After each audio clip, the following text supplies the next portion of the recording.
Hello everybody, Chris or Koryakin here.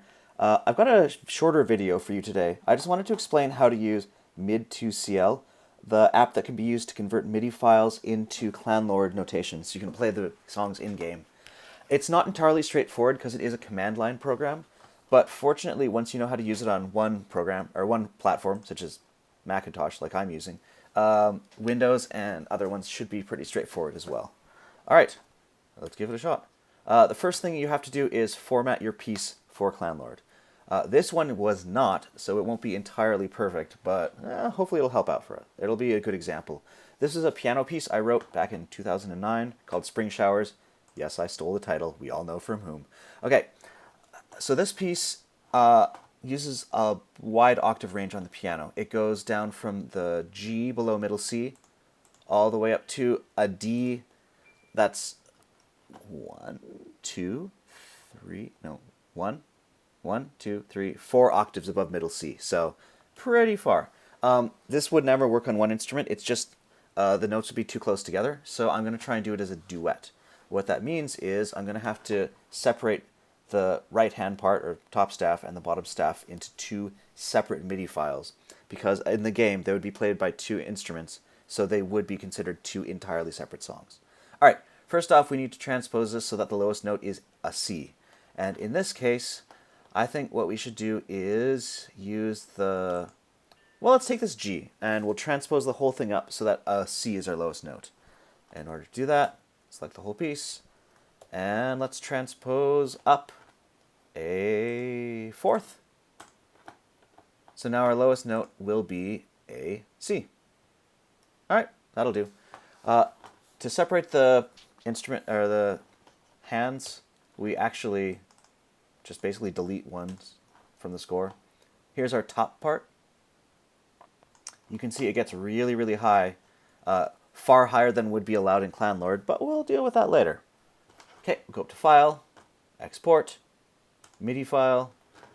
It complains about this tick resolution, but whatever. Just make sure type 0.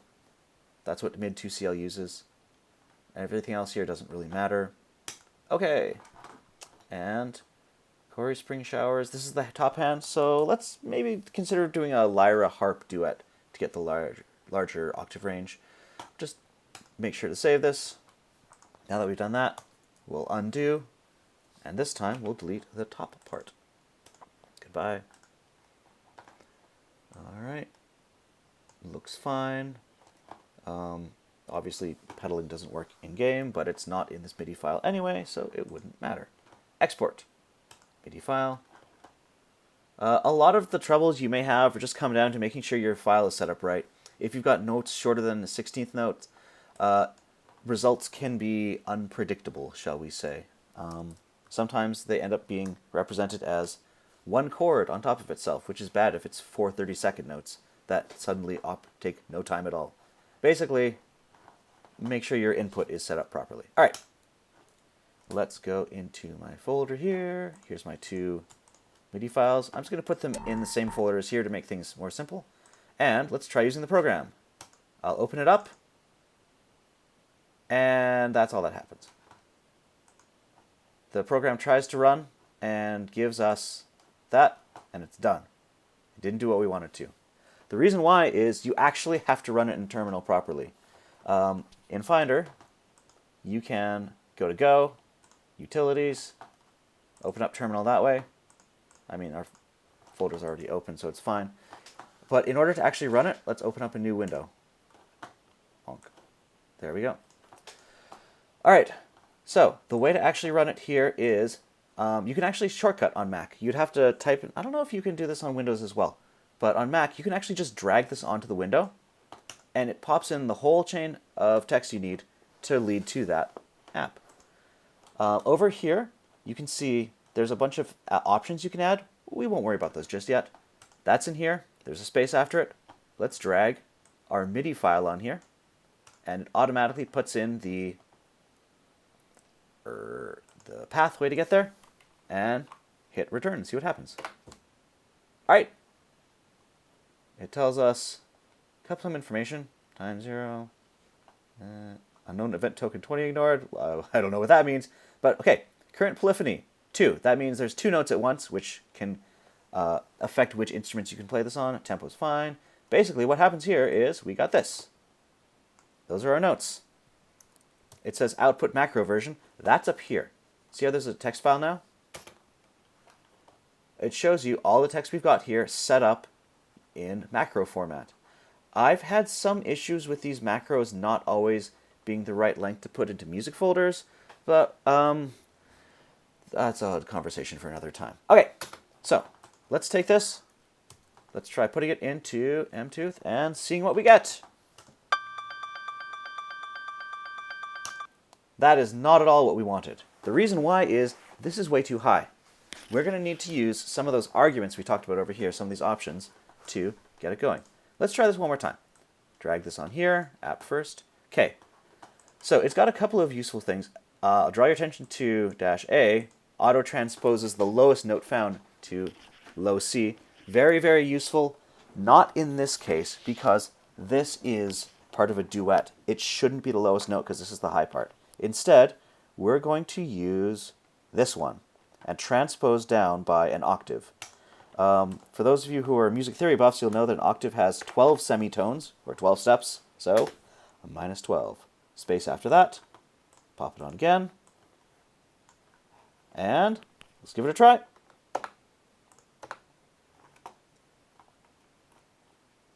It appears to have complained. Let's try it again. Oh, you know what? Maybe because there's a text file here. Let's delete that. There we go.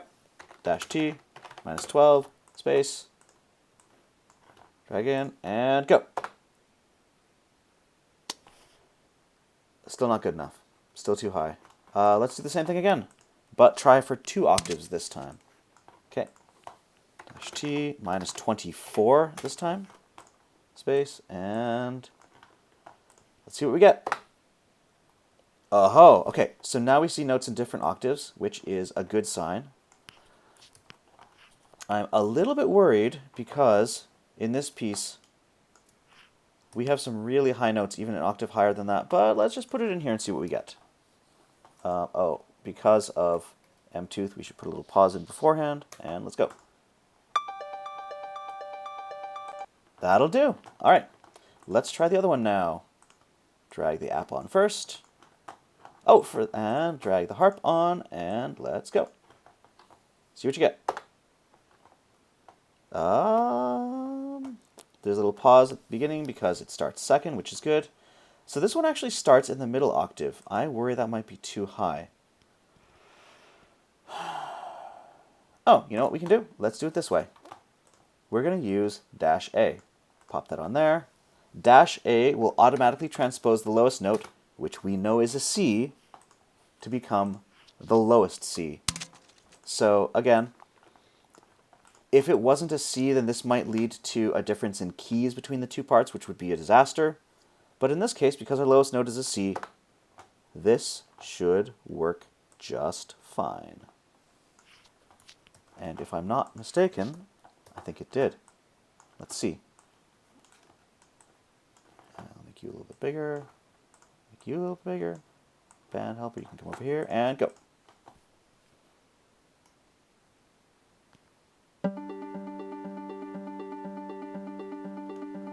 That'll do. Okay.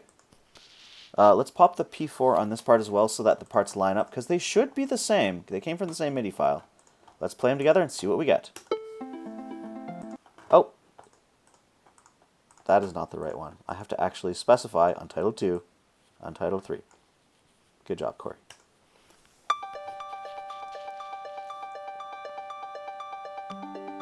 So far, so good.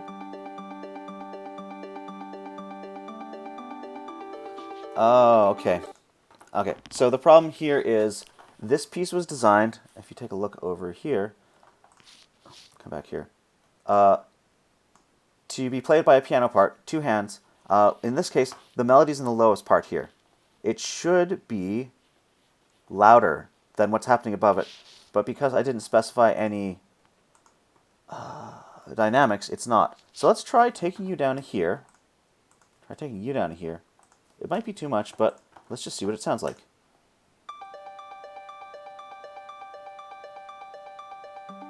About the same, but let's see what happens once the chord part comes in. Oh, that's overpoweringly loud. That's disastrous.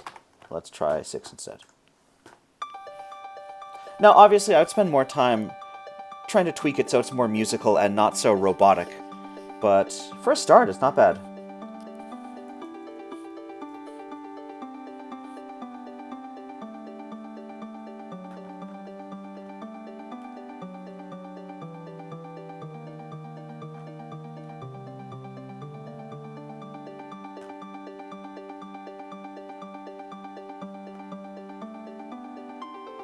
Oh.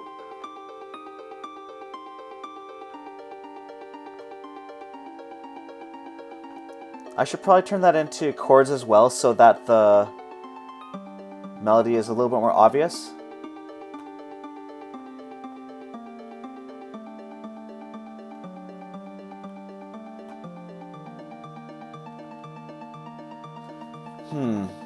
So the other thing is... Okay.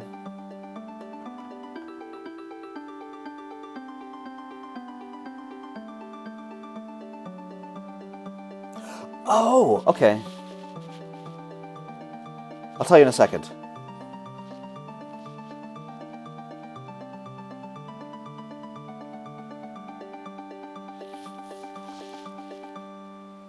So there was a part here, right around...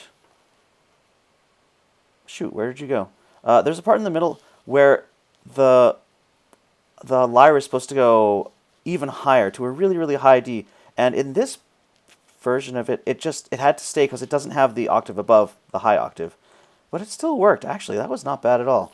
Anyway, what I was going to say is, you'll notice there's a lot of repetition here. So if this was too long, I could very easily turn this into a loop. So D1, let's take this whole thing and see how many more times we see it. So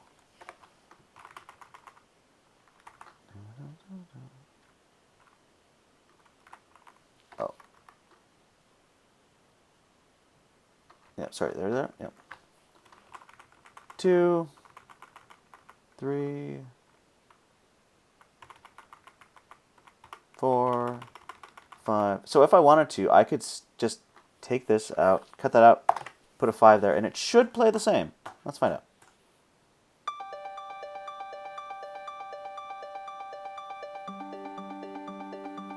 So you'll see it goes again with no problems. This is your very first intro to how to compress songs to make a long song fit into there. You'll notice this is all just written out exactly the way it is with no loops or anything.